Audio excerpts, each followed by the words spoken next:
दोस्तों कैसे हैं। एग्जाम कॉर्नर पटना चैनल पर स्वागत है। बीपीएससी टीआरई का जो है कल 3719 अभ्यर्थी का रिजल्ट जो है घोषित कर दिया गया है ना। और ये रिजल्ट जो है 3719 अभ्यर्थी का ये हाईकोर्ट के आदेश के बाद आया है। बीपीएससी देखिए बहाली तो किया है, बीपीएससी टीआरई 1 भी कर लिया बहाली, बीपीएससी टीआरई 2 भी कर लिया बहाली, टीआरई 3 भी कर लिया बहाली और टीआरई 4 भी बहाली करेगा। लेकिन बीपीएससी कहीं ना कहीं गलती किया है।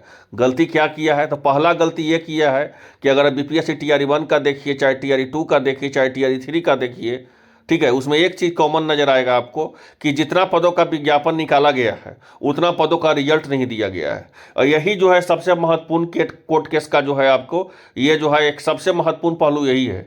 और जितना पदों का विज्ञापन जारी किया है उतना पद का जो है आप ज्वाइनिंग नहीं दिए, उतना को आप रिजल्ट नहीं दिए, तो आखिर उतना पदों का जो है आप विज्ञापन क्यों निकाले?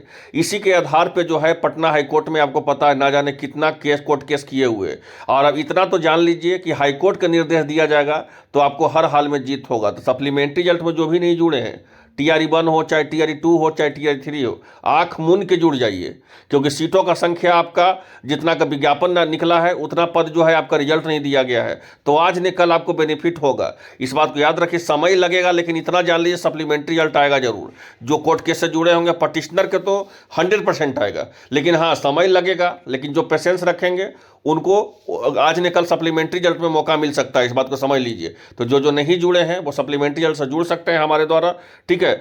अब आइए देखिए क्या बोला गया है कि हाईकोर्ट के निर्देश के बाद बीपीएससी टीआरई का जो है रिजल्ट जो है 11वां बर्मा का 3739 अभ्यर्थी का जारी कर दिया गया। हाईकोर्ट के निर्देश के बाद बोला गया है। क्या बोला गया है? तो हाईकोर्ट के निर्देश के बाद, ठीक है। तो जब हाईकोर्ट डिसीजन देगा आपको, टीआरई 1 का हो, चाहे टीआरई 2 का हो, चाहे टीआरई 3 का हो, कि आप जितना पदों का विज्ञापन निकालें उतना पदों का जो रिजल्ट ही नहीं दे रहे हैं, तो उतना पद का विज्ञापन निकालने से क्या फायदा है, ठीक है। और आपको लिख के हम देते हैं कि जो भी सप्लीमेंट्री में जुड़ेंगे उनको बेनिफिट होगा, भाषा हर्ता में भी जुड़ेंगे उनको भी फायदा होगा। लेकिन सप्लीमेंट्री रिजल्ट में तो होगा ही होगा, भाषा हर्ता में भी होगा। तो जो नहीं जुड़े हैं वो जुड़ सकते हैं।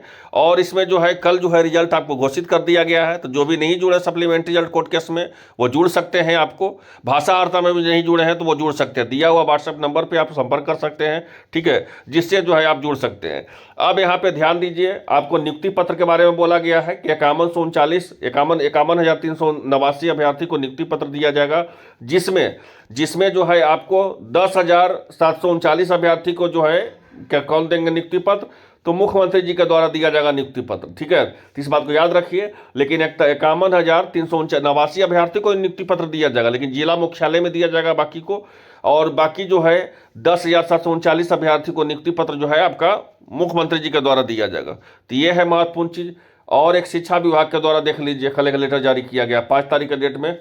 क्या बोला है? जो आपका साहिला जो निदेशक है सभी जिला शिक्षा पदाधिकारी के द्वारा प्राथमिक शिक्षकों में प्रधानाध्यापक के पद पर जो है प्रमोशन हेतु या प्रोन्नति हेतु निर्देश, परामर्श और मार्गदर्शन उपलब्ध कराने के संबंध में, ठीक है। मतलब जो भी प्राथमिक शिक्षक होंगे, प्राथमिक शिक्षक में जो है प्रधानाध्यापक कैसे बनेंगे उसी के लिए जो बोला गया है इसमें। और इसमें बोला गया कि 10/1/2024 में वर्तमान समय में प्रभावी है तथा समान प्रशासन विभाग द्वारा जो है अधिसूचना संख्या 19,313/10/2023 के आलोक में अस्थायी समापन जो है कार्यकारी व्यवस्था के तहत उच्चतर प्रभार दिया गया है। तो अतः प्रारंभिक शिक्षकों को प्रधानाध्यापक के पद पर प्रमोशन हेतु नियमानुकूल कार्रवाई किया जा सके। तो ये जो है किया गया है। तो 3 अपडेट आपको शिक्षा विभाग के द्वारा दिया गया था, सारा अपडेट हम आपको दे दिए। जैसे ही कुछ और अपडेट आएगा सबसे पहले आपको एग्जाम कॉर्नर पटना चैनल पर पता चलेगा। मिलते हैं इस वीडियो में, धन्यवाद।